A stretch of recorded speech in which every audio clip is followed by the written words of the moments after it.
셋째인 검은말 기근의 때가 온다. 이제 11번째 시간이고 12번째 시간으로 모든 것을 이제 기근에 대해서 마치겠는데, 오늘 본문의 제목은 내가 내 눈과 약속하였더니 어찌 처녀에게 주목하랴, 이런 제목입니다. 내가 내 눈과 약속했다는 거예요.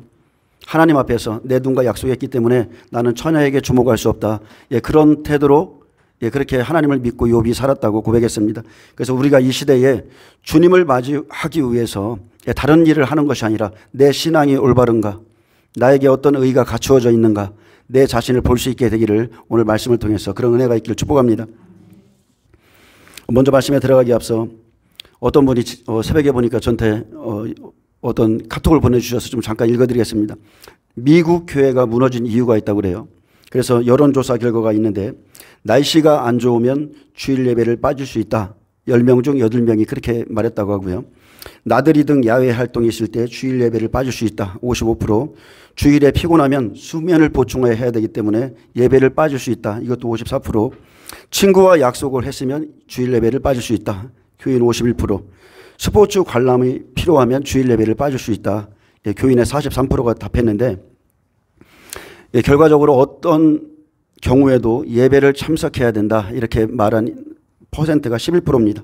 11%만이 이렇게 온전한 신앙을 갖고 있었는데, 이런저런 이유로 주일날 교제를 빠질 수 있다가 89%, 90%나 됩니다. 그래서 결론은 뭐냐? 미국은 더 이상 기독교 국가가 아니라는 거예요. 미국은 더 이상 그리스도인이 아니라는 겁니다. 그냥 쉽게 말하면 무늬만 갖춘 겁니다. 무늬. 이게 시대적인 이 시대의 의식이고 영성입니다. 우리나라는 어떨까요? 우리나라는 한국에서 다음 세대가 중요하기 때문에 대학생들에게 조사했다고 그래요. 이건 목회 데이터입니다. 올해예요, 올해. 그래서 2017년에는 코로나 사태 전에는 주일 성수를 꼭 해야 된다. 33%만이 이렇게 답했는데, 이제 2023년 코로나 사태 후에 이제 신앙의식을 조사했죠. 그랬더니 22%만 그렇게 답했습니다. 11%가 코로나 때문에 또 줄어들었어요. 그래서 78%가 주일 예배 꼭 드리지 않아도 된다. 이게 대한민국의 현 주소고요. 그래서 한국도 많이 위험스럽죠. 앞으로 동성애법도 통과가 될 것 같습니다. 근데 동성애법이 통과되면 이 죄악의 법이 통과되면 그 나라는 엄청난 기근이 들었습니다. 엄청난 자연재해가 일어났어요. 항상 그랬습니다. 그래서 이 시대의 그리스도인들이 이런 의식을, 이런 신앙의 의식을 가지고 하나님을 섬기기 때문에 무엇이 자기가 잘못된 길인지도 몰라요. 자기가 잘못 행하고 있으면서도 지금 자기가 무엇을 잘못하고 있는지조차도 모른다는 겁니다. 그래서 한마디로 말하면 소돔과 고모라 같이 되는 거예요. 다른 거 멀리 볼 필요 없습니다. 넓은 문, 넓은 길, 멸망의 문에 서 있으면서도 자기가 옳다, 이렇게 생각하고 있습니다. 그래서 하나님께서 다시 한번 다 무너뜨리셔야 돼요. 새하늘 새 땅이 내려와야 됩니다. 우리가 하나님을 섬기는 기준은 뭡니까? 우리가 하나님을 섬기는 기준은 하나님의 말씀이에요. 하나님을 섬기는 예법이 있어요. 뜰, 성소, 지성소, 하나님을 만나는 단계, 꼭 그 단계로 들어가셔야 돼요. 여러분은 예수님의 피를 의지해서 내 죄를 회개하시고 말씀과 성령과 기도 가운데 하나님을 만나셔야 됩니다. 이게 진리예요. 무엇을 건너뛰시면 안 돼요. 그런 것들은 다 불법입니다. 무엇보다도 제가 이 시대에 좀 분노하는 것은 예배조차 드리지 않으면서 자기가 하나님을 잘 섬기고 있다고 착각하는 겁니다. 예배를 드리지 않으면서 다른 일을 하면서 그것으로 예배를 대체하려고 하는 거예요. 여러분, 거기에 생명 없습니다. 하나님은 영과 진리로 예배하는 자를 찾으시고, 하나님은 시대마다 예배가 무너졌기 때문에 그들을 심판하신 겁니다. 그래서 에스겔 20장에 보면 하나님의 말씀이 기준이 돼야죠. 사람이 준행하면 그로 말미암아 삶을 얻을 내 율례를 주며 내 규례를 알게 하였고, 또 내가 그들을 거룩하게 하는 여호와인 줄을 알게 하려고, 그들을 거룩하게 구별되게 하는 여호와인 줄을 알게 하려고 내 안식일을 주었다고 그랬어요. 내 안식일을 주어 그들과 나 사이에 표징을 삼았노라. 세상과 내 백성의 차이는 주일을 어떻게 지키는가, 여기에 있는 거예요. 그래서 심판의 이유는 그들이 마음으로 우상을 따라서 나의 규례를 업신여기고 나의 율례를 행하지 아니하며 나의 안식일을 더럽혔습니다. 내가 광야에서 그들의 자손에게 이르기를 너희 조상들의 율례를 따르지 말라. 그 규례를 지키지 말라. 그 우상들로 말미암아 스스로 더럽히지 말라. 이렇게 말씀하셨습니다. 잘못된 것을 여러분 따라가지 말라는 거예요. 하나님의 말씀 안에서 다시 우리의 믿음을 신앙을 재정비하길 원합니다. 여러분, 풀은 마르죠. 꽃은 시듭니다. 그러나 우리 하나님의 말씀은 세세토록 영원합니다. 변함이 없습니다. 말씀은 변함이 없어요. 사람은 항상 자기의 기분대로 그렇게 하나님을 섬길 수 있겠지만 하나님의 말씀은 변함이 없습니다. 그리고 저는 꼭 여러분 명심하세요. 저는 무늬만 크리스찬인 사람들, 예를 들어서 지옥에 가는 크리스찬이라는 책이 있잖아요. 그렇듯이 예수님이 오셨을 때 우리가 예수님의 말씀을 한번 들어보세요. 예수님은 나는 그리스도인이요, 나는 유대인이요, 나는 하나님을 섬기는 사람이요 하는 자들에게 회를 덧입혀서 칠해주지 않았다는 거예요. 그 회를 걷어내기를 원했다는 겁니다. 저 역시 똑같습니다. 이 시대의 잘못된 신앙, 잘못된 털을 쌓은 사람들에게 회칠하기 싫어요. 예수님께서 부자 청년에게 야, 너 잘하고 있구나. 5계명부터 10계명까지 참 잘 지키고 있네. 이렇게 말씀하시고 칭찬을 하신 후에 실제적인 그가 영생으로 가기 위해서 뭐를 줬어요? 실제적인 핵심을 짚어주는 겁니다. 네가 하나님보다 재물을 더 사랑해. 근데 네가 이것을 안 버리면 너는 하나님 나라에 못 들어가. 그렇기 때문에 이것을 버리고 나를 따르라. 내가 제자 삼아주겠다. 제자를 삼아주겠다고 그랬어요. 근데 그는 영생을 얻기 원했지만 그 하나 때문에 예수님이 실제적인 것을 줬을 때 그 버리지 못하는 우상 때문에 예수님을 떠났습니다. 구원을 받지 못했어요. 저 역시 이 마지막 시대에 그런 여러분 속에 들어있는 그 거짓된 것들, 그것을 말씀으로 여러분이 깨닫기를 원하는 사람이에요. 말씀을 통해서 깨달으셔야 됩니다. 제가 개인적으로 여러분을 만나서 당신은 이렇고 저렇고 어떻게 할 수 있습니까? 시험 드는데. 그냥 모른 척 하는 거죠. 근데 말씀을 안 들어요. 근데 들으셔야 돼요. 말씀을 들어야 내가 바뀌고, 말씀을 들어야 내 믿음도 자라고 영성도 자라고 하나님 나라에 들어갈 수 있는 겁니다. 누가복음 8장에 보면 예수님께서 다양한 종류의 토지를 비유로 사람들의 마음 상태, 마음의 밭에 대해서 말씀했습니다. 사람에게는 4가지 밭이 있다는 거예요. 하나님 나라의 비밀을 아는 것이 너희에게 허락되었으나 다른 사람들에게는 비유로 하나니 이는 그들로 보아도 보지 못하고 들어도 깨닫지 못하게 하리 함이라. 자, 예수님의 말씀을 들어보면요, 분명히 하나님 나라의 비밀을 아는 것이 허락된 사람이 있고, 반면에 듣기는 들어도 하나님 나라의 비밀을 깨달을 수 없도록 한 사람이 있다고 그랬어요. 그래서 누군가는 보아도 보지 못하고 들어도 깨닫지를 못합니다. 좀 단도직입적으로 말하면 그들은 하나님의 소유가 아니죠. 하나님 나라의 비밀은 이미 다 공개되어 있어요. 성경은 다 공개되어 있습니다. 근데 모든 사람들이 이것을 본다고 해서 하나님의 뜻을 깨닫거나 이 길로 가는 것이 아니라는 것입니다.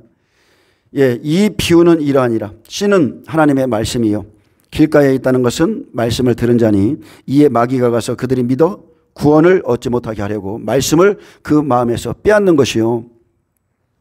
자, 오늘 저도 지금 여러분에게 씨를 뿌리고 있죠. 씨는 하나님의 말씀이에요. 여러분의 심령에 지금 떨어지고 있습니다. 자, 길가밭 같은 사람이 하나님의 말씀을 들었습니다. 근데 그는 즉시 마귀에게 무언가를 뺏겼어요. 무엇을 뺏겼습니까? 구원의 말씀입니다. 제가 여러분에게 하나님의 말씀을 전하고 있는 거예요. 근데 즉시 여러분이 들을 때 마귀가 와서 길가밭 같은 사람의 심령에서 쑥 하고 뺏어갑니다. 이 말씀은 제가 여러분에게 전하는 이 말씀은 제가 전하는 제 임의로 전하는 말이 아니라 마귀가 빼앗고자 하는 하나님의 구원의 말씀입니다. 근데 어떤 사람들은 교회 안에서도 자기 멋대로 살면서도 난 오직 하나님의 말씀만 듣습니다 이렇게 말합니다. 난 하나님의 말씀만 따라요 이렇게 말해요. 근데 여러분, 지금 전하는 이 말씀이 하나님이에요. 이 말씀이 하나님의 말씀이에요. 아멘. 여러분, 하나님의 말씀은 귀로 듣는 것이 아니에요. 마음에 심겨진 말씀이 떠오르는 겁니다. 샛별같이 떠오르는 거예요. 샛별이 누구예요? 성령이시죠. 성령께서 우리 마음 안에 심겨진 이 말씀을 툭툭툭 떠오르게 해서 하나님의 음성으로 듣게 하시는 것이고, 귀로 듣는 것은 대부분 99%는 다 마귀의 음성입니다. 주님은 우리 안에 계세요. 영 안에 계세요. 예, 그래서 목회자는 자기 힘으로 말씀을 전하는 것이 아니고 내 양떼를 먹이고 치라는 이 위임된 권위입니다. 위임된 권위를 갖고 하나님의 말씀을 지금 전하는 겁니다. 요한복음 10장에 자기 양을 다 내놓은 후에 앞서가면 양들이 그의 음성을 아는 고로 따라오되 이렇게 말씀하셨는데, 분명 예수님께서 내 양은 내 음성을 듣고 따라온다 이렇게 말씀했기 때문에 목회자는 오직 예수님의 말씀만 전해보면 이 양이 하나님의 양인지 예수님의 양인지 아닌지 타인의 양인지 금방 알 수 있는 거예요. 여러분, 이러쿵저러쿵 말할 게 없어요. 하나님의 말씀 그대로를 전해보면 저 사람이 하나님의 양인지 아닌지를 알 수 있는 겁니다. 예, 길가밭은 생명이 없습니다. 말씀이 없기 때문에 예, 마귀에게 속해 있다고 그랬어요. 또 씨가 밭에 뿌려지듯이 구원은 오직 하나님의 말씀을 들음으로 시작됩니다. 그리고 씨가, 여러분 씨가 자라는 거 보셨어요? 안 보이죠? 씨가 밤낮 자고 깨는 중에 자라듯이 믿음은 보이지 않아도 말씀을 듣고 자라납니다. 말씀의 순종함으로 믿음의 힘줄, 믿음의 근육들이 막 생기기 시작하고, 그렇기 때문에 도적질하고 죽이고 멸망시키는 마귀가 삼킬 자를 찾아가서 하는 첫 번째 일은 그들이 믿어 구원을 얻지 못하도록 말씀을 빼앗는 거예요. 그래서 예수님을 믿노라 하면서도 말씀 없이 그냥 자기 생각으로 믿는 분들은 그건 정말로 잘못된 겁니다. 마귀는 말씀을 뺐습니다. 마귀는 어떤 존재냐? 예수를 팔 생각을 넣어주는 존재죠. 여러분의 생각 속에 마귀는요, 영이기 때문에 생각을 넣어주는 존재고, 그것뿐만이 아니죠. 그리하지 마옵소서 이럽니다. 주님 옆에 서서 그리하지 마옵소서 하면서 예수를 위하는 척하죠. 그리하지 마옵소서. 베드로가 그럽니다. 그리하지 마옵소서. 십자가를 진다니까 그리하지 마옵소서. 예수를 위하는 척하며 자기 욕망을 부추기는 존재가 여러분 마귀예요. 그래서 내 생각이 영의 생각인가 혼의 생각인가 이것을 꼭 분별하셔야 됩니다. 그러므로 우리의 마음의 중심에 말씀이 없는 것은 구원이 없는 것이고 하나님이 없는 것과 같습니다. 하나님 나라에 들어가는 길, 진리, 생명, 즉 예수 없이 예수님이 길, 진리, 생명이죠. 이 예수 없이 하나님 나라에 들어가고자 하는 것은 여러분 완전히 잘못된 거예요. 반드시 여러분은 말씀을 취하셔야 됩니다. 또 두 번째입니다. 바위 틈에 있다는 것은 말씀을 들은 자니 말씀을 들을 때에 기쁨으로 받으나 뿌리가 없어 잠깐 믿다가 시련을 당할 때에 배반하는 자요. 그래서 이 바위, 이 돌짝밭은 말씀을 들을 때 굉장히 기뻐합니다. 근데 순종이 없죠. 자기 부인이 없기 때문에 믿음의 뿌리가 내리질 않아요. 여러분, 잠깐 믿다가 어려운 일이 오면 돌아서는 이유는 믿음의 뿌리가 없기 때문입니다. 그래서 그 중심을 보고자 우리에게 하나님께서 시련이나 시험을 주시는 겁니다. 그래서 배반하는 자요 이렇게 말했는데, 배반은 거창한 것이 아니죠. 배반은 말씀을 듣고도 말씀을 부인하는 것이 예수님을 배반한 거예요. 가룟 유다만 예수님을 배반한 것이 아니라 배반은 가룟 유다처럼 자기의 유익을 따라서 움직이는 것, 자기의 유익 때문에 예수님을 파는 것, 내 삶 가운데서 내 어떤 유익을 취해야 되는데 내가 예수의 이름을 말하면 문제가 생겨요. 별로 안 좋은 영향력이 있을 것 같아. 그러니 내가 예수 믿는 자임에도 불구하고 예수 안 믿는 척하면서 이런 것들이 여러분 예수를 배반하는 거예요. 멀리 생각할 것이 없습니다. 그래서 이렇게 하고 있다면 이것은 여러분 혼생명이죠. 자, 내가 하나님을 위해서 살고 있다. 그러면 여러분의 유익이 없이도 하나님 앞에 시간을 드릴 수 있고, 여러분에게 아무 유익이 없는데 여러분의 달란트를 드릴 수 있다면 그 사람은 지금 하나님을 위해서 일하고 있는 거예요. 그런데 하나님을 위해서 일하고 있다고 말하지만 내 시간, 내 돈 이런 거에 관계되어 있으면서 움직이는 것은 하나님을 위해서 일하는 것이 아니라 내 혼생명을 위해서 일한다는 것을 꼭 이렇게 분별하시기를 축복합니다. 혼생명과 영의 생명을 여러분 잘 분별하셔야 돼요. 쉽게 말하면 제가 잠깐이었지만 신학교 다닐 때 저는 4일을 주님을 위해서 봉사했어요. 4일을. 주님 나라를 위해서 봉사하고 이틀을 일해서 벌어 먹고 살았습니다. 저는 4일 동안은 아무런 유익도 아무런 돈도 안 받았어요. 그렇다면 이것은 하나님의 일이죠. 근데 4일 주님의 일이라고 말하면서 내가 그 안에서 어떤 유익을 취하고 있다면 그것은 내 일이 아닐 수 있다. 이것을 분별해 보시라는 겁니다. 또 세 번째 밭은 가시떨기입니다. 가시떨기에 떨어졌다는 것은 말씀을 들은 자이나 지내는 중 이생의 염려와 재물의 향락의 기운이 막혀 온전히 결실하지 못하는 자요. 자, 이생의 염려, 재물의 향락으로 결실하지 못하는 이 세 가지 밭, 이 가시떨기나무 밭까지 이 세 부류의 공통점이 뭐예요? 이 세 부류의 공통점은 다 말씀을 들은 사람이라는 겁니다. 다 예수님의 말씀을 들었어요. 근데 각자 여러 가지 이유가 있습니다. 각자 여러 가지 사정 때문에 온전히 결실하지 못함으로 열매가 없고 결국 구원을 얻지 못하는 사람입니다. 우리가 쉽게 말하면 뜰신앙이죠. 뜰은 측량하지 말라. 예, 뜰신앙이에요. 근데 좋은 땅에 있다는 것은 착하고, 첫 번째 착하고 좋은 마음으로, 이것은 빛의 열매죠. 착하고 좋은 마음으로 말씀을 듣고 지키어 인내로 결실하는 자니라. 그래서 우리가 사람들의 영적인 상태를 볼 수 있는 것은 그가 말씀 앞에서 어떻게 행하고 있는가, 말씀 앞에서 그의 태도가 어떠한가, 이것을 보면 알 수 있습니다. 예, 구원을 이루는 신앙은 착하고 좋은 마음으로 말씀을 듣고 지키어서 인내로 결실함으로 100배, 60배, 30배의 믿음의 사람들이 나온다는 거예요. 그래서 성소에서부터 100배, 지성소가 100배, 성소에서부터죠. 성소에서 60배, 30배의 믿음이 있고 지성소 100배의 믿음이 있는데 이 사람들 추수하는 시기 다 틀리죠. 이 사람들을 데려가는 장소도 틀려요. 그래서 이 땅에서 여러분들이 하나님 앞에 어떻게 심었느냐, 연약한 것으로 심고 강한 것으로 살아나고, 그렇죠? 육신으로 심고 신령한 것으로 살아나고, 심은 대로 하나님 나라에서 거둡니다. 그래서 성경은 딱 항상 세 부류예요. 항상 세 가지를 말해요. 지성소, 성소, 뜰. 영, 혼, 몸. 애굽, 광야, 가나안. 그죠? 아이, 청년 아이, 아비, 청년 아이, 남자, 여자, 자손. 항상 이렇게 세 가지 믿음을 말하고 있습니다. 이 믿음에 따라서 데려가는 곳이 틀리기 때문에 그렇습니다. 예, 요한복음 20장에 보면 저녁 때에 제자들이 유대인들을 두려워하여 모인 곳에 문을 닫았습니다. 예수께서 영으로 오셨죠. 부활체의 몸이에요. 너희에게 평강이 있을지어다 하시며 손과 옆구리를 보이시고 아버지께서 나를 보내신 것 같이 나도 너희를 보내느니 성령을 받으라. 나가기 전에 꼭 성령을 받으셔야 돼요. 먼저 성령을 받으셔야 돼요.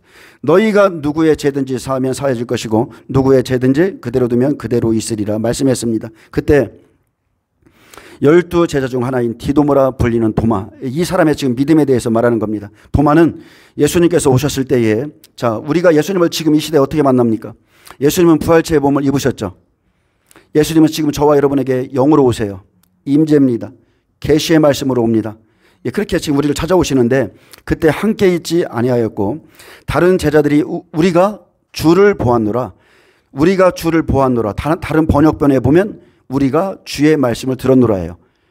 주의 말씀을 들은 것이 여러분 주를 본 것이에요. 도마가 이르되 내가 그의 손의 못자국을 보며 내가 손가락을 그 못자국에 넣으며 내 손을 그 옆구리에 넣어보지 않고는 믿지 않겠노라 하니라. 예, 여드레를 지나서 제자들이 다시 집 안에 있을 때에 도마와 함께 있고 문들이 닫혔는데 예수께서 오사 가운데 서서 너희에게 평강이 있을지어다 하시고 도마에게 내 손가락을 이리 내밀어 내 손을 보고 내 손을 내밀어 내 옆구리에 넣어보라. 그리하여 믿음 없는 자가 되지 말고 믿는 자가 되라 했습니다. 믿는 자가 되라. 그때서야 도마가 대답했습니다. 나의 주님이시여 나의 하나님이시나이다. 예수께서 이르시되 너는 나를 본 거로 믿느냐? 보지 못하고 믿는 자들은 복되도다. 여러분, 예수님은 눈으로 보는 게 아니에요. 보지 못하고 믿는 자들은 복되도다. 환상을 보는 게 신령한 게 아니라 말씀으로 주님을 보는 게 신령한 거예요. 이 시대에 많은 사람들의 믿음이 도마와 같습니다. 보지 않고는 안 믿어요. 기도를 해도 뜨겁지 않으면 주님이 나를 안 만나주는 것 같아. 막 흔들려야 주님이 만나주시는 것 같고. 여러분, 이 시대에 많은 사람들의 믿음이 도마와 같아요. 도마는 주님과 오랫동안 동행했습니다. 동행했음에도 불구하고 주님의 말씀을 새겨 듣지 않았어요. 그렇게 부활하신 주님께서 나타나신 것을 도저히 믿을 수가 없었어요. 근데 주님은 어떻습니까? 항상 내가 3일 만에 부활하리라, 살아나리라 항상 말씀하셨어요. 그의 믿음은 연약하죠. 그는 예수님을 본 후에야 믿었습니다. 비록 도마가 죽임당하신 예수님을 육신의 눈으로 볼 수 없었기에 이런 믿음 없는 말을 했지만 예수님은 그때에도 그들 중에 계셨고 도마가 한 모든 말을 듣고 계셨습니다. 그렇죠. 예수님은 그 자리에 안 보였어요. 그런데 도마가 한 모든 말을 듣고 계셨습니다. 도마는 내가 그의 손의 못자국을 보며 옆구리를 만져보지 않고는 믿지 않겠노라 했습니다. 도마의 믿음은 여러분 어떻습니까? 도마의 믿음은 여러분 올바른 것이 아니죠. 주님이 원하는 믿음의 차원의 분량이 아닙니다. 그렇게 예수님은 손을 내미시며 믿음 없는 자가 되지 말고 믿는 자가 되라 했습니다. 믿는 자가 되라. 그래서 여러분 믿음의 교정이 필요합니다. 믿음이 교정될 사람들이 너무 많아요. 이 시대 특히 더 그렇습니다. 너는 나를 본고로 믿느냐? 보지 못하고 믿는 자들은 복되도다. 주의 말씀을 들은 것이 여러분 주님을 본 것입니다. 눈으로 보는 것이 아니라 육신의 눈으로 보는 것이 아니라 말씀을 믿으시길 축복합니다. 말씀을 믿으면 무슨 일이 생겨요? 말씀 그대로 예수님을 보게 되는 거예요. 우리가 앞으로 지금 되어질 약속의 말씀을 지금 살펴보고 있잖아요. 이 말씀이 되어지는 것을 보면 여러분이 예수님을 본 겁니다. 그대로 됩니다. 마찬가지로 마지막 때 그의 종들에게 보이신 말씀을 잘 들으시고 다가올 영과 육의 기근을 잘 준비하시기를 축복합니다. 욥은 다니엘과 노아와 같이 환난을 이기고 나온 자입니다. 욥기 1장은 먼저 사탄의 활동을 보여주는데 먼저 자연 재앙으로 육에 속한 모든 소유를 거두어가죠. 사탄에게 이런 능력이 있습니다. 스바 사람이 와서 소와 나귀를 빼앗고 칼로 종들을 죽였고 하나님의 불이 하늘에서 떨어져 양과 종들을 살라버리듯 모든 소유를 없애버립니다. 이것뿐만이 아니라 갈대아 사람이 와서 낙타를 빼앗고 종들을 죽일 때에 태풍이 와서 집 네모퉁이를 치죠. 완전히 자연 재난이에요. 그래서 청년들 위에 무너져서 욥의 자녀들이 다 죽었음에도 이 모든 일에 하나님을 향해 원망하거나 범죄하지 않고 나온 자가 욥입니다. 또 2장은 짐승 같은 자들에게 환난을 받는 것과 욥의 믿음을 기록해놨습니다. 그래서 욥의 몸이 악창이 생기잖아요. 하나님이 허락하신 겁니다. 여기에는 누가 있어요? 욥의 아내도 나오고 이제 내 친구들이 등장하죠. 근데 종교적인 지식을 가진 자가 이제 찾아옵니다. 그들은 말하기를 하나님을 굉장히 잘 아는 척해요. 근데 그들의 말에는 쉽게 말하면 그들의 영에는 생명이 없어요. 그래서 욥의 마음이 움직이지 않고 그들과 대적하기 시작합니다. 여러분 이 영적 싸움을 잘 분별하셔야 돼요. 이제 욥의 싸움은요 생명 없는 바리새인들이 예수님에게 자꾸 조언하는 것과 같은 거예요. 알지 못하고 하나님을 아는 척 말하는 것과 같습니다. 그리고 3장부터는 이제 환난 안에서 인내로 이기며 나가는 것을 기록해놨습니다. 그래서 오늘 본문에 욥기 31절에서 31장 1절에서 23절 살펴볼 건데 욥은 환난 가운데서 인내와 믿음으로 이기고 나온 자입니다. 이기는 자에게는 반드시 이기고 나오셔야 돼요. 사탄이 욥을 시험하는 날에 욥의 친구들이 찾아왔습니다. 영으로는 사탄이 왔고 그리고 육신으로는 사탄에게 쓰임받는 그의 친구들이 그들의 보냄을 받고 와요. 그들은 환난에 들어가기 전에는 친구들이었습니다. 근데 실상 이제 환난에 들어가자 욥의 의를 정죄하고 시험하는 거짓 선지자들의 모형입니다. 소발과 친구들은 욥이 처하는 고통을 하나님의 말씀을 가지고 정죄하기 시작합니다. 에덴 동산에 뱀이 하나님이 정령 그러하더냐 하고 찾아온 것처럼 찾아와서 정죄하기 시작하는데 내가 의인이면 어떻게 이렇게 될 수 있냐? 내가 의인이라면 어떻게 하나님께 이렇게 심판을 받고 이런 고통을 당할 수 있느냐? 이렇게 정죄합니다. 하지만 욥은 영과 육의 고통 속에서 이렇게 말로 때리는 친구들에게 어떻게 했냐면 자기가 살아온 참된 삶을 고백하고 또 준비된 하나님의 말씀과 믿음으로 그 시간을 인내하며 싸우고 있었다는 겁니다. 오늘 제가 여러분에게 주고 싶은 말씀은 여러분에게 이것이 있어야 된다는 거예요. 막연하게 주님을 기다리는 것이 아니라 여러분이 마귀와 싸워서 정죄받지 않는 의를 가지셔야 된다는 겁니다. 여러분에게는 의가 있어야 돼요. 욥이 싸운 이 싸움은 오나팔부터 시작되는 싸움이죠. 오나팔에 실제적인 사탄이 사람들의 몸을 치고 이제 실제적인 싸움입니다. 욥기 27장에 보면 욥이 이렇게 고백합니다. 나의 호흡이 아직 내 속에 완전히 있고 하나님의 숨결이 아직도 내 코에 있느니라. 결코 내 입술이 불의를 말하지 아니하며 내 혀가 거짓을 말하지 아니하리라. 나는 결코 너희를 옳다하지 아니하겠고 내가 죽기 전에는 나의 온전함을 버리지 아니할 것이라. 내가 내 공의를 굳게 잡고 놓지 아니하리니 내 마음이 내 생애를 비웃지 아니하리라. 근데 많은 사람들이요, 소발과 이 엘리바스 이런 친구들이 오면 그들의 말에 넘어갑니다. 준비된 게 없기 때문에 그냥 넘어가요. 우리는 욥처럼 내가 가진 의로움을 공격하고 내 믿음의 의로움을 공격하고 영혼을 죽이는 소발과 같은 친구들을 대항할 의로움과 지식의 말씀을 갖춰야 됩니다. 말씀이 검입니다. 지식의 말씀을 갖추세요. 나는 결코 내 공의를 굳게 잡고 놓지 않겠다. 이들은 영적으로 보면, 육신적으로는 친구지만 영적으로 보면 이들의 고향이 어디예요? 에돔의 남쪽 땅에 있는 그두라의 자손들입니다.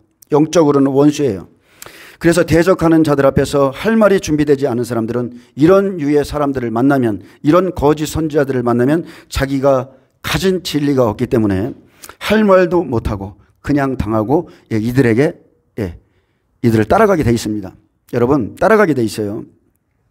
욥의 내 친구들은 하나님을 잘 모르지만 아주 그럴듯한 이론과 종교적 지식으로 가득 차 있습니다. 이것은 여러분 지식이지만 하나님의 성령을 통하여 안 지식이 아니라 종교적인 지식입니다. 그들 안에는 하나님이 주신 참 생명과 참된 지식이 없습니다. 여러분, 영적으로 이것을 분별하셔야 돼요. 왜냐하면 영이 틀리기 때문에 그렇습니다. 영적으로 여러분이 꼭 이것을 분별하셔야 되고, 이 시대에 제가 예전에 한 15년, 17년 됐나? 그때 한신대에, 저는 몰라서 그때 한신대에 어떤 순복음 교회 다니시는 분이 한신대에 가라고 그래서 저는 그곳에 원서를 내려갔었어요. 근데 그날이 원부 마지막 날이었는데 그것도 모르고 학부에다 내고 왔어야 되는데 원부에다 내고 와서 내려오는 데에 전화가 오더라고요. 원서를 잘못 내고 갔다는 거예요. 그래서 그냥 하나님의 뜻인가 보다. 하나님이 여기가 아닌가 보다. 그렇게 생각했어요. 근데 지금 그 한신대에 신학교 교수가 누굽니까? 도울 김용욱이에요. 도울 김용욱. 구약의 모든 사건은 다 거짓이고 하나님을 망령되이 하는 그 도울 김용욱. 그가 정말 그 미친놈입니다. 하나님을 얼마나 모독하는지 몰라요. 근데 그가 신학교에서 그 한신대에서 교수 노릇하고 있습니다. 성령도 없는 놈이 강단에 서서 입으로 하나님을 정죄하고 입으로 하나님을 망령되이 하고, 여러분 들어보세요. 쇼츠에 올라온 거 보면 하나님을 망령되이 한 게 지금 한두 가지가 아니에요. 그가 하나님의 말씀을 가르치니 그에게서 어떤 제자가 나올 것이며 얼마나 하나님과 예수님을 모욕하고 조롱하고 망령되게 하고 있습니까? 한신대는 어떤 학교입니까? 1933년에 조선의 신학교였습니다. 이렇게 지금 대한민국이 영적으로 여러분 타락해 있다는 거예요. 그렇듯이 지금 여기 욥을 대적하는 소발에게는 지식이 있었습니다. 아주 좋은 지식이 있었어요. 그들의 말과 지식은 하나님께로부터 온 것이 아니기에 욥의 고통과 고난을 이해할 수 없었고, 그들의 말은 믿음 없는 사람들 아니면 영적으로 분별하지 못하는 사람들이 들으면 다 옳아 보이죠. 여러분 한번 읽어보세요. 그들이 한 말 틀린 게 아무것도 없습니다. 다 옳은 말 같습니다. 바리새인들 말 어떻습니까? 바리새인 서기관들 말, 종교 지도자의 말이 틀렸습니까? 다 옳아 보이죠. 그러나 하나님 보시기에 다 잘못된 말이고 하나님을 알지 못하는 말이에요. 그래서 욥기 42장에 너희의 말이 욥의 말과 같이 옳지 아니하니 회개하고 내 종 욥에게 가서 너희를 위하여 번제를 드리라. 너희의 잘못을 위하여 번제를 드리라. 내 종 욥이 너희를 위하여 기도할 것이니 내가 그를 기쁘게 받으리라 했습니다. 저는 지금 이것을 분별하라는 거예요.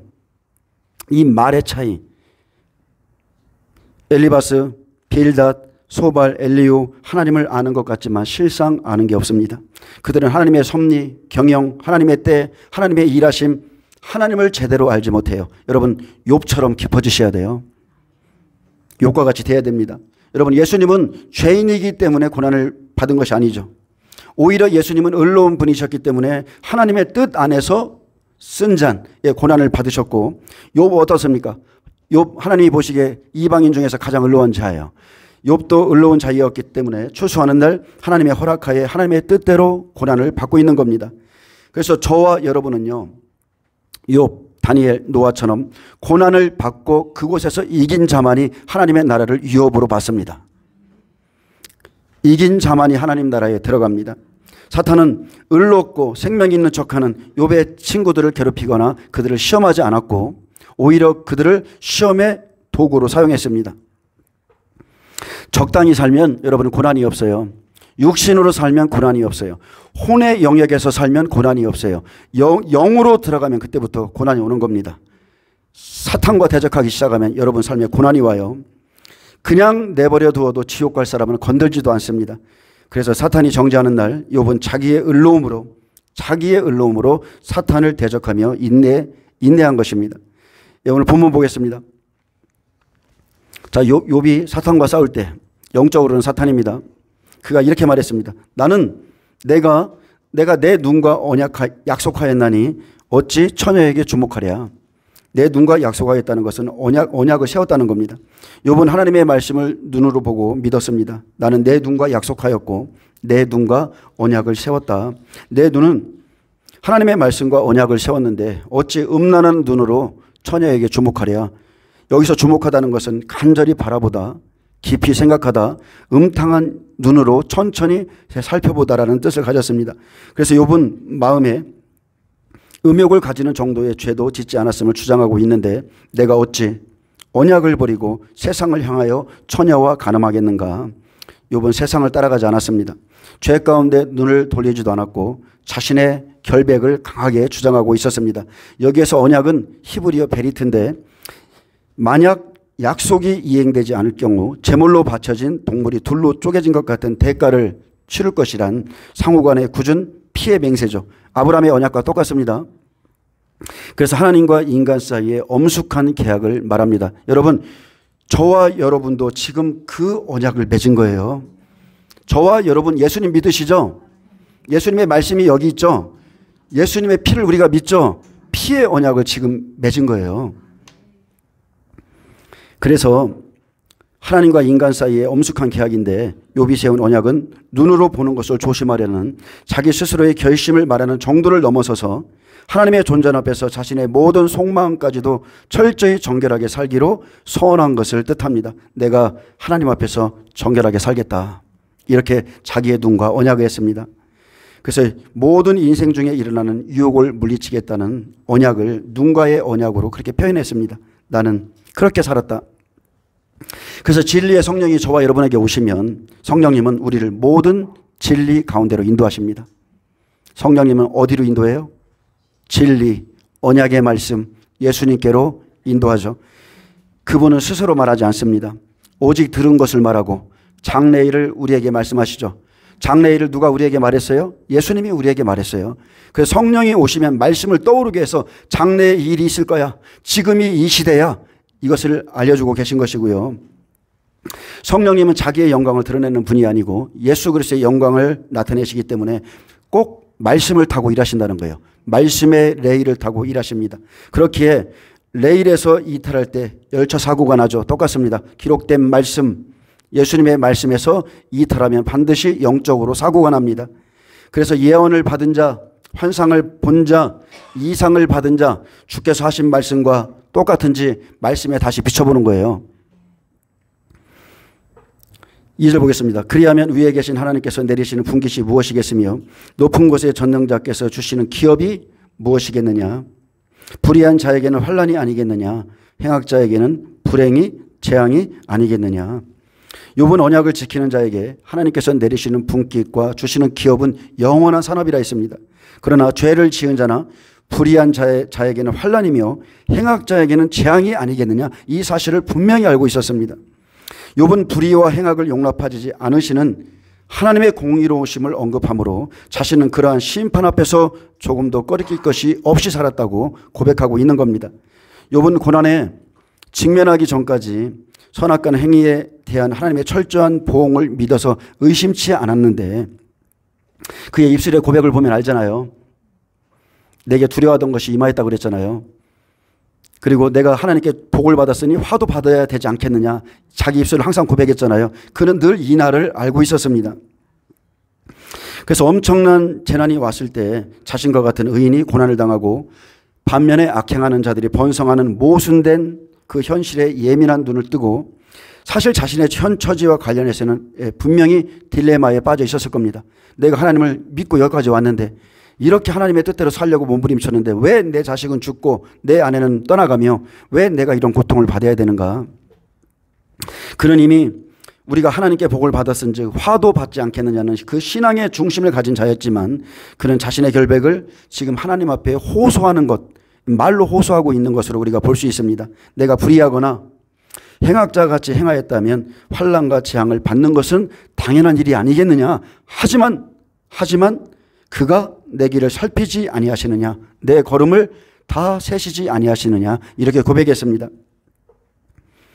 하나님은 모든 행위를 다 보고 계시기에 욥은 그가 나의 길을 감찰하시고 그가 내 걸음걸음을 다 하신다 말했습니다. 욥은 자신의 모든 행동을 주목하여 지켜보시는 하나님을 알았고 그 살피시는 눈이 자신의 결백을 인정하실 것으로 믿었습니다. 여러분, 이렇게 사시길 축복합니다. 믿음으로 가는 내 길, 내 걸음을 세시는 하나님, 우리의 마음, 우리의 중심, 믿음을 가장 잘 아시는 예수님, 하나님께서는 노아에게 내가 이 시대에 내 의로움을 보았다, 그렇게 말씀하셨듯이 하나님의 눈은 길 대신 내 걸음을 세고 계시고 보는 대신 내 걸음을 다 세어보고 계시고 우리의 생각과 마음의 계획까지도 분별하시는 분이라는 거 여러분 꼭 명심하시길 바랍니다. 욥이 가는 길이 우리의 가는 길이죠. 마지막 때 욥의 인내와 고난을 배우라고 그랬습니다. 그래서 하나님은 농부세요. 농부의 목적은 딱 하나입니다. 농부가 씨를 뿌리는 이유는 추수하기 위해서요. 그래서 하나님께서 추수하려고 씨를 뿌리듯이 예수님께서 자기 백성들에게 말씀의 씨를 쫙 뿌려놓으셨어요. 그 이후에 이제 성령을 보내시죠. 그리고 농부가 이제 추수할 열매를 기다리며 그렇게 애지중지 살피셨는데 열매를 구할 게 없다면 농부의 마음이 어떻겠습니까? 주님의 마음이 이와 같습니다.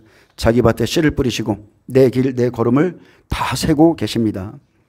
이것을 인식하고 사는 것을 코람데오의 신앙이다. 하나님이 내 앞에 계시다. 그래서 시편 139편 1절에 보면 여호와여 주께서 나를 살펴보셨으므로 나를 아시나이다.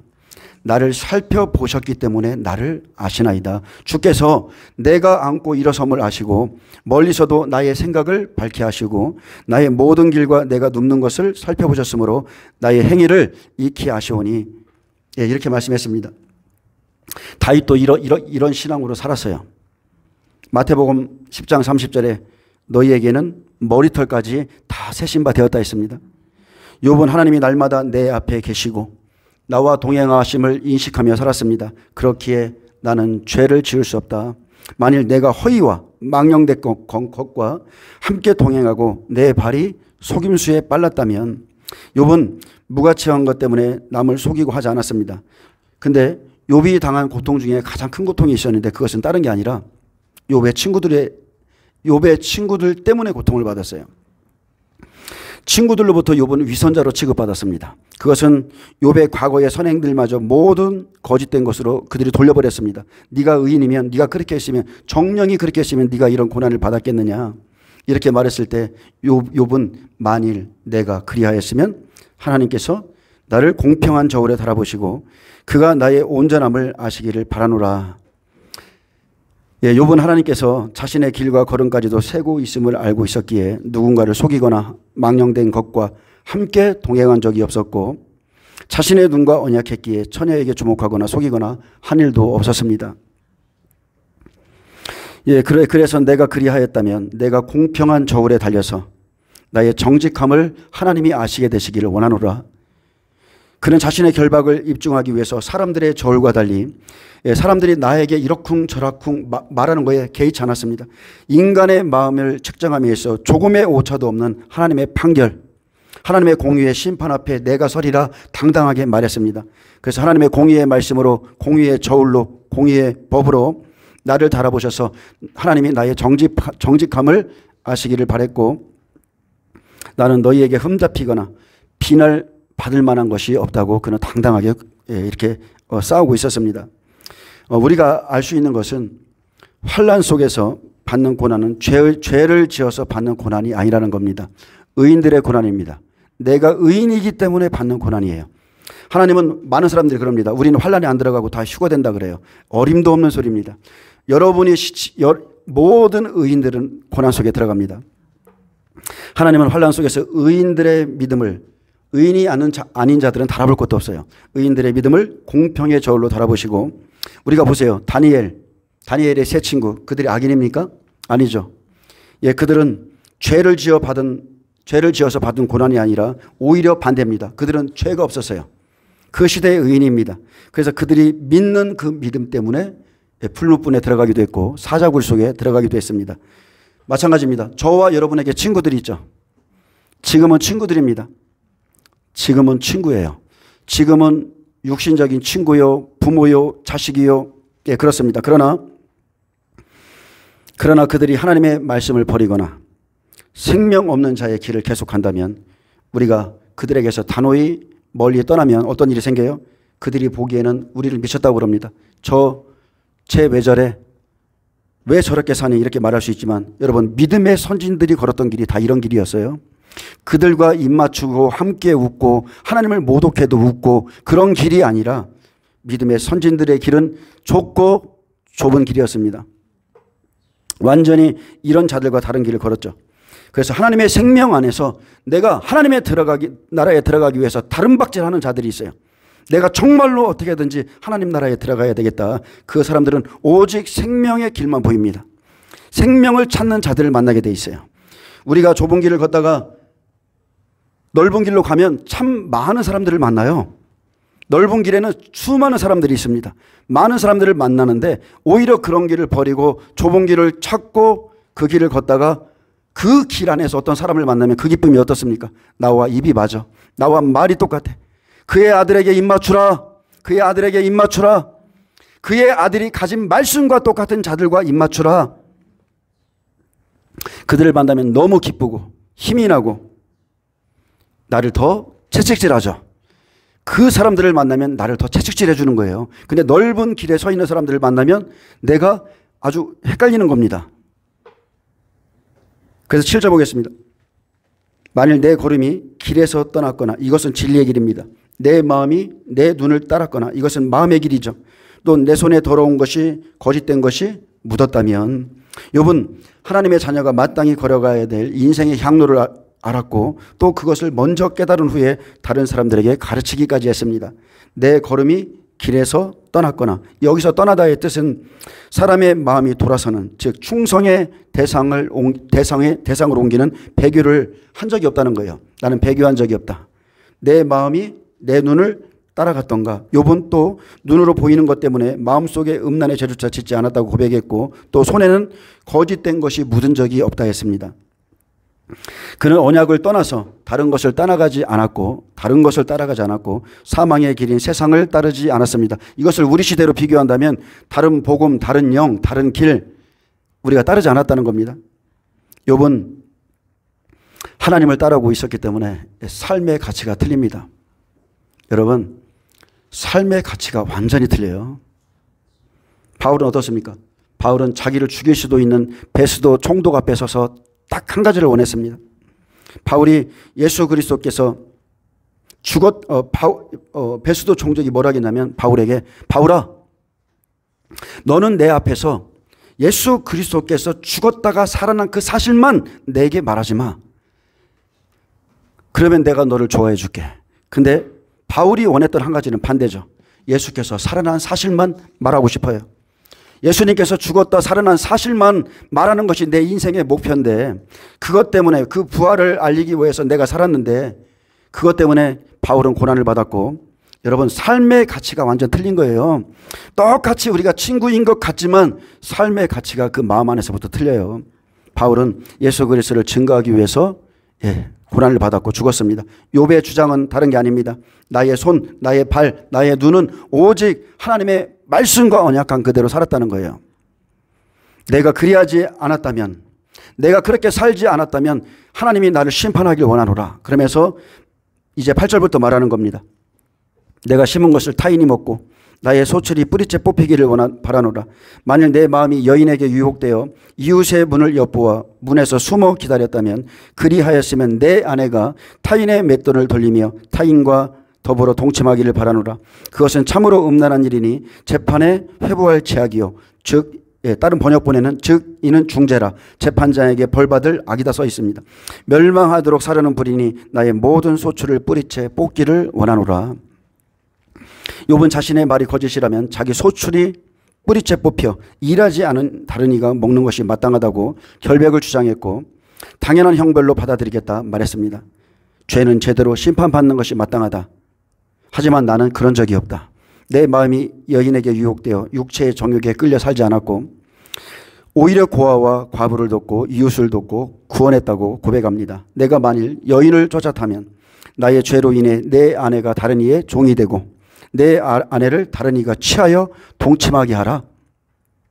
그것은 음란한 일이니 재판장에게 회부에 벌받을 악이며 죄 중에도 중죄라, 이렇게 말했습니다. 여러분, 지금 이 세상은요, 하나님의 법과 다르죠.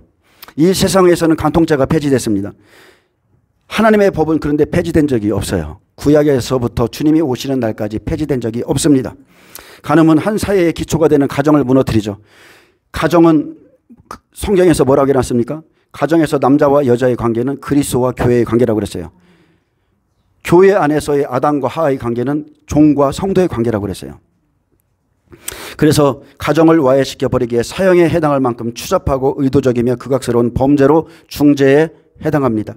욥은 내가 그러한 중죄를 지었다면 멸망하도록 사려는 불이 나와서 내 모든 소출이 뿌리채 뽑히길 원한다 고백했습니다. 여러분, 그 누가 하나님 앞에서, 그 누가 이 대적자 앞에서 이렇게 담대히 자신을 변론할 수 있습니까? 저 못해요. 저 눈으로 음란해 짓습니다. 저는 이렇게 담대히 제 자신을 변론할 수 없습니다. 욥은 그런데 간음죄의 심각성을 인식하고 있었고, 멸망하도록 사려는 불, 여기서 멸망의 단어는 아바돈입니다. 많이 들어보셨죠? 음부, 지옥, 무적행으로 번역되는 단어로 간음죄는 죽음 이상의 파멸로 지옥에 들어가는 죄이다, 이렇게 지금 강조하고 있습니다. 그래서 레위기 20장에 보면 누구든지 남의 아내와 간음하는 자, 곧 그의 이웃의 아내와 간음하는 자는 그 간부와 음부를 반드시 죽일지니라. 신명기 22장 22절, 어떤 남자가 유부녀와 동침하는 것이 드러나거든 그 동침한 남자와 그 여자를 둘 다 죽여 이스라엘 중에 악을 제할지니라 했고, 고린도 전서에 보면 예수님이 뭐라고 했어요? 주와 합하는 자는 한 영이라고 그랬죠. 주와 합하는 자는 한 영이 되어버리는데, 다른 그 창녀와 동침하면 그것도 마찬가지로 마찬가지입니다. 한 영이 되어버리고, 모든 죄는 몸 밖에 있는데 유일하게 단 하나 몸 안에 죄를 짓는 게 바로 간음죄입니다. 그래서 13절에 만일 남종이나 여종이 나와 더불어 쟁론할 때에 내가 그의 권리를 저버렸다면, 다른 번역본에는 내가 언제 그를 멸시하였던가, 이렇게 되어 있습니다. 욥은 이제 또 다른 부분에서의 결백을 주장합니다. 남종과 여종과 쟁론할 때도 그들을 하찮게 여길 수 있었는데 그 종들을 멸시하지 않았고 그들의 사정을 다 생각해 줬습니다. 고대 세계에서는 종들을 혹사시키는 일을 흔했습니다. 종들은 그냥 사람으로 취급 안 했어요. 근데 욥은 그렇게 안 했습니다. 욥은 종들을 억압하거나 혹사시키지 않았고 그들의 입장에 서서 그들의 말을 충분히 들어줬습니다. 근데 엘리바스는 욥기 22장에 보면 욥 또한 종들에게 횡포를 부린 자였다고 이렇게 몰아가는데, 욥은 이웃에게 악을 행치 않았다. 욥은 하나님을 아는 자요, 하나님이 만민의 재판장 되심을 아는 자였기에 내가 언제 그의 권리와 그의 사정을 멸시하였던가, 이렇게 고백했습니다. 그리고 가장 중요한 건 이겁니다. 14절부터입니다. 14절. 하나님이 일어나실 때 내가 어떻게 하겠느냐? 하나님이 심판하실 때에 내가 무엇이라 대답하겠느냐? 나를 태 속에 만드신 이가 그도 만들지 아니하겠느냐? 우리를 뱃속에 지으신 이가 한 분이 아니시냐? 이것이 욥의 신앙의 의식이에요.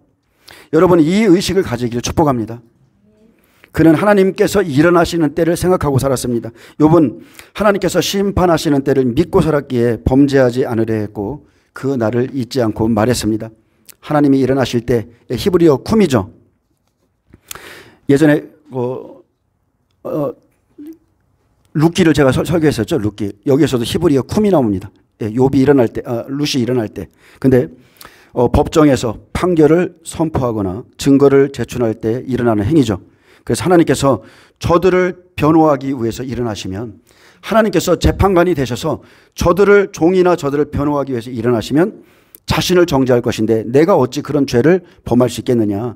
하나님이 심판하실 때 내가 어찌 변명할 수 있겠느냐. 그는 잘 알고 있었습니다. 나를 태 속에 만드신 이가 남종도 여종도 지으셨기에 하나님이 선악간에 심판하실 것을 믿고 살았습니다.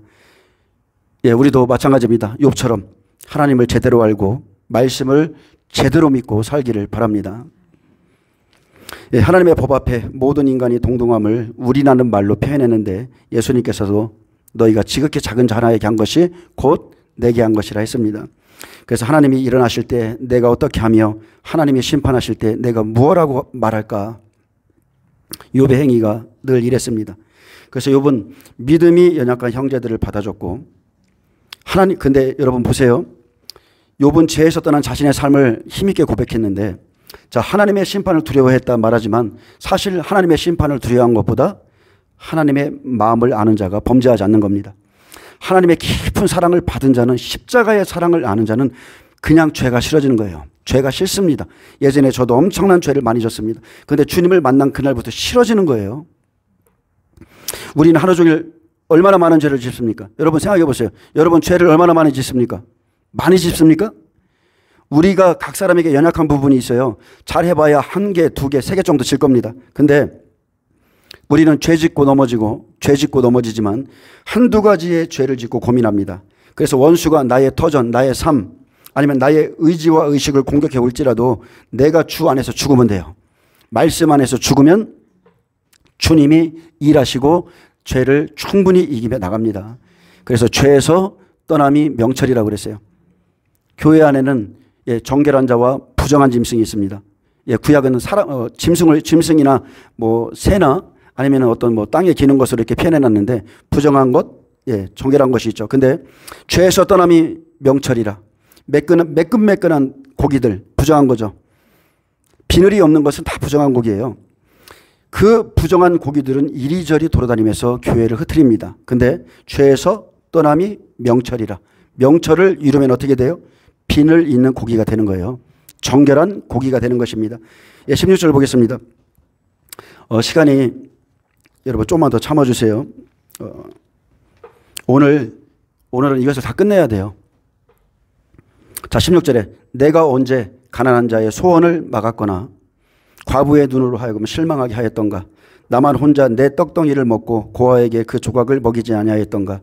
실상은 내가 젊었을 때부터 고아 기르기를 그의 아비처럼 하였으며 내가 어렸을 때부터, 다른 번역본에는 모태에서 나온 후로 과부를 인도하였느라 했습니다.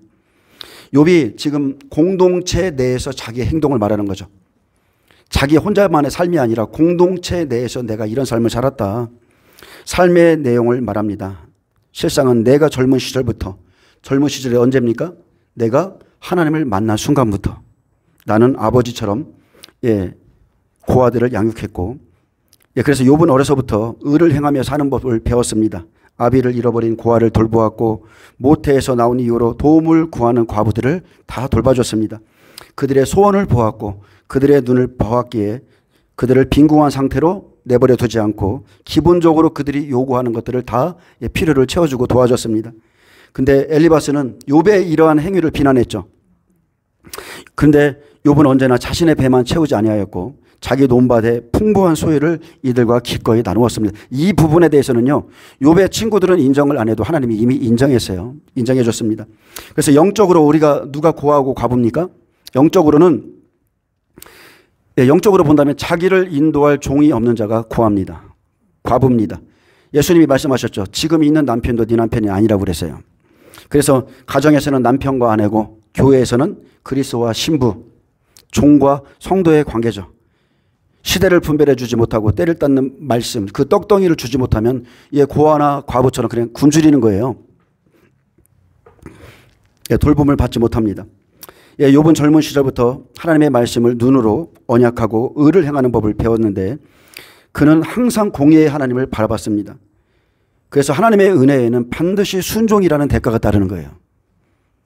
반드시 순종입니다. 노아에게 은혜를 주시고, 예, 그에게 은혜를 주셨다고 그랬어요. 120년 동안 방주를 지으라. 예, 순종하는 삶이 반드시 따릅니다. 마리아는 어떻습니까? 내가 아들을 낳으리라. 예, 정혼한 여자가 임신하면 어떻게 돼요? 돌에 맞아 죽죠. 근데 내가 아들을 낳으리라. 이 천사의 기별을 듣고서 그는 순종하는 말을 했습니다. 그렇게 되기를 원합니다. 주의 말씀대로 될지어다. 그래서 배가 부른 상태에서도 천사의 음성을 또 들었죠. 애굽으로 가라. 나사렛으로 가라. 여기로 가라. 저기로 가라. 알 수 없이 자꾸 주님이 말씀하시는 거예요. 그런데 그것 때문에 그 바로가 애들을 죽일 때 그는 목숨을 구했습니다. 이해할 수 없을지라도 말씀에 순종하면 여러분 목숨을 구합니다.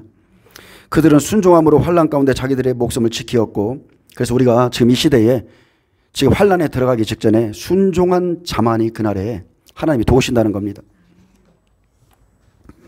이제 말씀을 이제 뵙겠습니다. 여러분, 처음 신앙이 중요하죠. 처음 예수님 믿고 내가 어떤 사람을 만났는가, 어떤 종을 만났는가 정말 중요합니다. 교회에 오면은 항상 두 가지예요. 교회에 와서 생명을 다 얻는 게 아니에요. 교회 안에는 생명나무가 있고 선악과의 나무가 있습니다.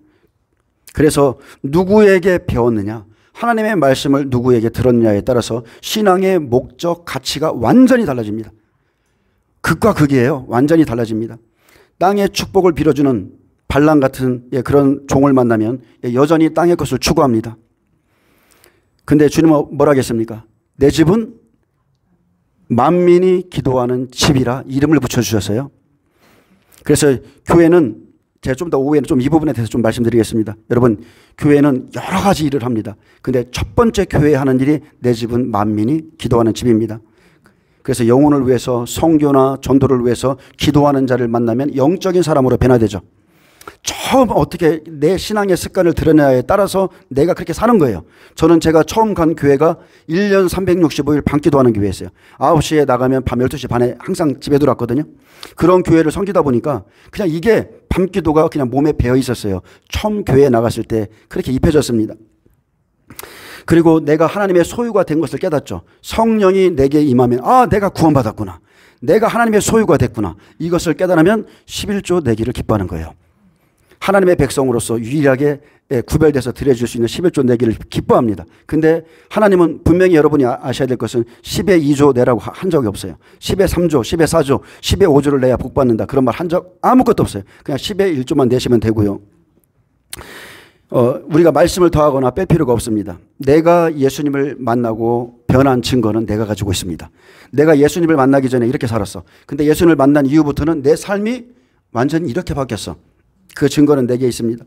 욥은 단순히 음식뿐만 아니라 그들의 의복과 이불에까지 관심을 가지고 보살펴 주었는데 이는 욥의 선행이 어느 방면에 소홀함이 없이 온전하고 또 진정한 관심에서 비록된 것임을 알 수 있습니다. 제가 오늘 이 말씀 쭉 읽어주고 끝내겠습니다. 내가 언제 사람이 의복이 없이 죽어가는 것이나 가난한 자가 덮을 것이 없는 것을 못 본 채 했다면, 만일 나의 양털로 그의 몸을 따뜻하게 입혀서 그의 허리가 나를 위하여 복을 빌어주게 하지 아니하였다면, 만일 나를 도와주는 자가 성문에 있음을 보고 내가 주먹을 들어 고아를 향해 휘둘렀다면, 그리하였으면 내 팔이 내 어깨에서 떨어지고 내 팔뼈가 그 자리에서 부스러지기를 바라노라.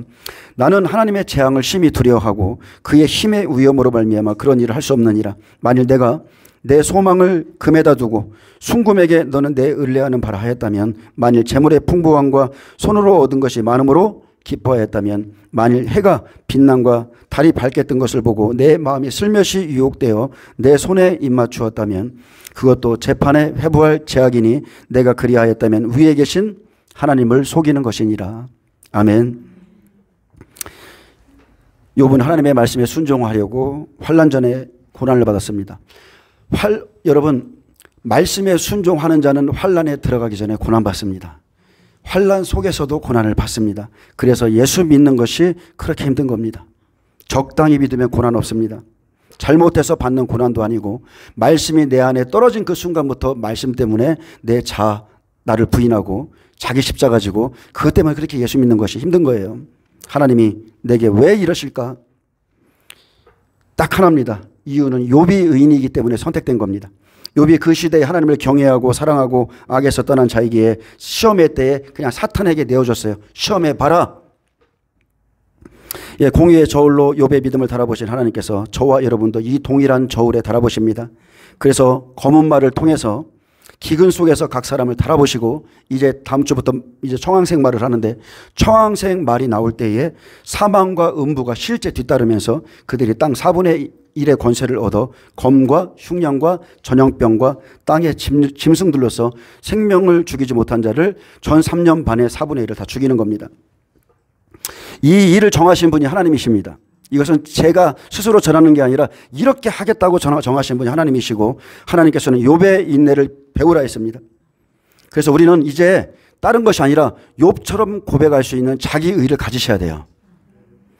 바리새인보다 서기관보다 더 낫지 않으면 하나님 나라에 들어올 수 없다 했습니다.